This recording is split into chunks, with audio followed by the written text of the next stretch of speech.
رمضان المبارک کی وہ دردناک رات جب تاریخ اسلام کا ایک عظیم سانحہ پیش آیا، امام علی علیہ السلام کی شہادت۔ حضرت علی رضی اللہ تعالیٰ عنہ جو کہ داماد رسول اور خلیفہ چہارم تھے، اپنی عدل و انصاف کی بنا پر پہچانے جاتے تھے۔ آپ کی خلافت کا زمانہ فتنوں اور آزمائشوں سے بھرا ہوا تھا۔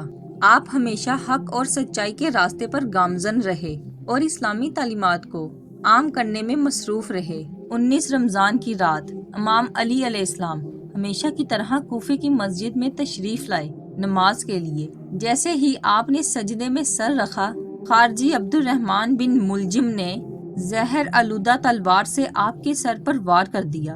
یہ زخم اتنا شدید تھا کہ حضرت علی رضی اللہ تعالیٰ عنہ شدید زخمی ہو گئے اور آپ کو گھر لے جایا گیا۔ امام علی علیہ السلام نے اپنے آخری لمحات میں اپنے بیٹوں حضرت حسن علیہ السلام اور حضرت حسین علیہ السلام کو صبر اور تقوی کی تلقین کی۔ آپ نے فرمایا، نماز کو ترک نہ کرو، یتیموں کا خیال رکھنا اور ہمیشہ حق کے ساتھ رہنا۔ آپ نے انصاف کا حکم دیا اور قاتل کے ساتھ بھی عدل سے پیش آنے کی نصیحت کی۔ اس رمضان کو جب سحر کا وقت قریب آیا، امام علی علیہ السلام نے دنیا سے پردہ فرما لیا۔ آپ کے آخری الفاظ تھے، رب کعبہ کی قسم، میں کامیاب ہو گیا۔